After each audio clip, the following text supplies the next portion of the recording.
जब बरसों का इंतजार एक बड़ी सफलता या बैक टू बैक जीत में बदलता है तो सब्र का बांध टूट जाता है और जश्न कब हिंसा का रूप ले ले कहा नहीं जा सकता। ये बात हम इसलिए कह रहे हैं क्योंकि 31 मई यानी रविवार को आईपीएल 2026 के 19वें सीजन के फाइनल में जैसे ही रॉयल चैलेंजर्स बेंगलुरु ने गुजरात टाइटंस को 5 विकेट से हराकर लगातार दूसरी बार जीत दर्ज की तो पूरा देश जश्न में डूब गया। लेकिन अब कुछ तस्वीरें सोशल मीडिया पर तेजी से वायरल हो रही जिसमें आरसीबी की जीत में सड़कों पर उतरे फैंस जश्न में सराबोर होते ही अचानक उग्र हो गए। सोशल मीडिया पर वायरल हो रहे अलग अलग वीडियोस में इन युवाओं को सरेआम हुड़दंग मचाते हुए, उत्पात मचाते हुए, गाड़ियों को तोड़ते हुए और अपना आपा खोते हुए साफ दिखाई दे रहे हैं। हालात इतने बदतर हो गए कि पहली जीत के बाद मची भगदड़ का जख्म अभी भरा भी नहीं था कि इस बार पुलिस को बेकाबू भीड़ पर मजबूरन लाठियां चलानी पड़ी। नमस्कार, आप देख रहे हैं अर्ना और मेरा नाम है शरदन और आज हम इसी विषय पर विस्तार से बात करेंगे। पहले आप इन तस्वीरों को देखिए। ये वीडियो आंध्र प्रदेश का बताया जा रहा है जहां आरसीबी रॉयल चैलेंजर्स बेंगलुरु की आईपीएल 2026 में गुजरात टाइटन को 5 विकेट से हराकर दूसरी बार जीत दर्ज की। लेकिन आंध्र प्रदेश में जीत का जश्न उत्पात में तब्दील हो गया। कहा जा रहा है कि राज्य के करनूल में समर्थकों ने करीब 1 डेढ़ घंटे तक जमकर हुड़दंग मचाया, बस पर पथराव किया और सड़क को पूरी तरह जाम कर दिया। नतीजन पुलिस को यहां लाठी चार्ज करना पड़ा। मीडिया रिपोर्ट्स के अनुसार रॉयल चैलेंजर्स बेंगलुरु की आईपीएल 2026 में जीत के बाद सैकड़ों युवा समर्थक हाथों में झंडे और बैनर लेकर शहर की सड़कों पर देर रात जश्न मनाते हुए दिखे थे। कुछ ही देर में जश्न का उत्साह हुड़दंग में बदल गया। लोगों की भीड़ ने राजू विहार सेंटर के पास रास्ता पूरी तरह जाम कर दिया जिससे पूरी तरह यातायात ठप हो गई। इस दौरान भीड़ ने एक निजी बस को रोक लिया और उस पर पथराव कर दिया। इसके बाद बस के आगे पीछे के शीशों और साइड की खिड़कियों को भी पूरी तरह तोड़ दिया गया। पथराव में बस में भारी नुकसान पहुंचा। अचानक हुए पथराव से बस में बैठे यात्री पूरी तरह डर गए और चीख पुकार वहां मचने लगी। इधर हुड़दंग की खबर जैसे ही पुलिस को मिली, पुलिस की टीम तुरंत मौके पर पहुंची और लाठियां भांजना शुरू कर दी और उत्पात जो मचा रहे थे लोग वहां भीड़ को खदेड़कर स्थिति को काबू में कर ली। इससे करीब 1 डेढ़ घंटे तक अफरा तफरी का माहौल यहाँ देखने को मिला। इस घटना को लेकर पुलिस ने अब सख्त चेतावनी जारी की है। इधर पुलिस अधिकारियों ने भी कह दिया है कि जीत का जश्न मनाना गलत नहीं, लेकिन इस तरह उत्पात मचाने और सार्वजनिक संपत्ति को नुकसान पहुंचाने वालों के खिलाफ सख्त कार्रवाई की जाएगी।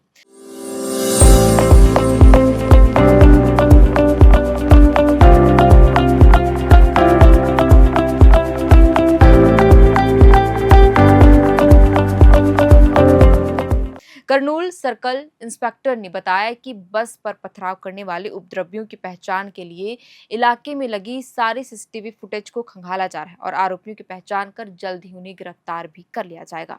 आपको बता दें कि आईपीएल 2026 फाइनल मैच में विराट कोहली ने एक बार साबित किया कि उन्हें क्यों चेंज मास्टर कहा जाता है।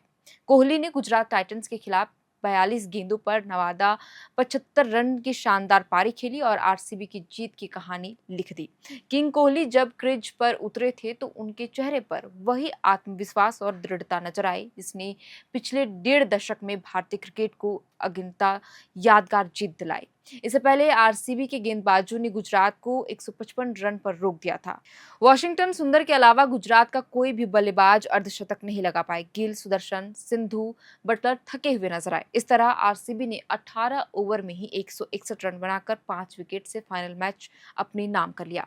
वहीं आरसीबी की जीत के बाद डीके शिवकुमार ने सोशल मीडिया पर पोस्ट करते हुए कहा कि कर्नाटक के साथ यह नाइंसाफी हुई है। शिव कुमार ने पत्रकारों से बातचीत कर आयोजकों से फाइनल का मैदान गुजरात में बदले जाने से नाराजगी जताई। उन्होंने कहा, आईपीएल का फाइनल मैच बेंगलुरु में होना चाहिए था, हमारे साथ ये नाइंसाफी हुई है।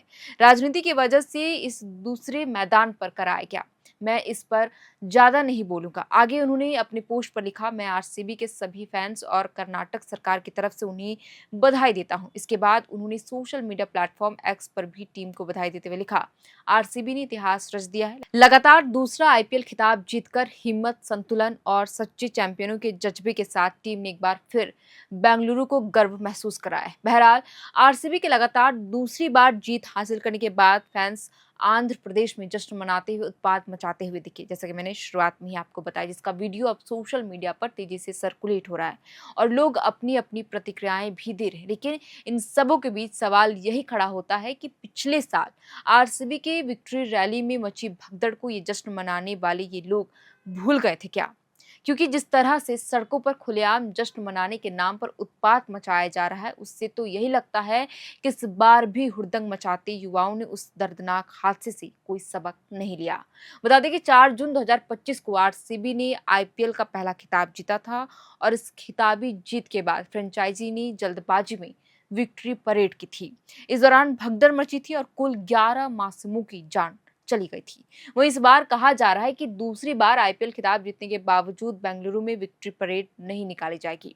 आरसीबी के एक सूत्र ने बताया कि शहर में सार्वजनिक समारोह को लेकर पहले से लागू निर्देशों का पालन किया जाएगा। इस फैसले के पीछे पहली वजह तो यही बताई जा रही है कि पिछले साल हुई भगदड़, दूसरा ये कि 2 दिन पहले डीके शिव कुमार को कर्नाटक का नया मुख्यमंत्री बनाने का ऐलान किया गया। उनका 3 जून को शपथ ग्रहण समारोह का आयोजन होना है। यह कार्यक्रम लोक भवन में शाम 4:15 पर आयोजित होगा। यह जगह चिन्नास्वामी स्टेडियम के पास ही है और कार्यक्रम में राज्य भर से काफी लोग आएंगे, जिसमें कई दिग्गज भी शामिल हो सकते हैं। इसके कारण पुलिसकर्मियों की तैनाती ज्यादा होगी और इन सभी परिस्थितियों को देखते हुए ही आरसीबी मैनेजमेंट ने यह फैसला लिया है कि बेंगलुरु में सार्वजनिक भीड़ इकट्ठा करने से फिलहाल बचा जाए। बहरहाल, खेल का असली मतलब मनोरंजन और अनुशासन सिखाना होता है, सड़कों पर उत्पात मचाना नहीं। लेकिन आंध्र प्रदेश से जो सामने जो वीडियो आई है, ये हमें सोचने पर मजबूर कर देती कि आखिर क्यों इस तरह की चीजें हो रही, जब पिछले साल ही जश्न मनाने के दौरान 11 लोगों की जान चली गई थी। तो फिर क्यों उस घटना से लोगों ने सबक अब तक नहीं सीखा? तो फिलहाल के लिए इस वीडियो में इतना ही। आप देख रहे थे यार नाउ। मेरा नाम है शरतन, कैमरे के पीछे मौजूद है हमारी सहयोगी जयंती। बहुत बहुत शुक्रिया।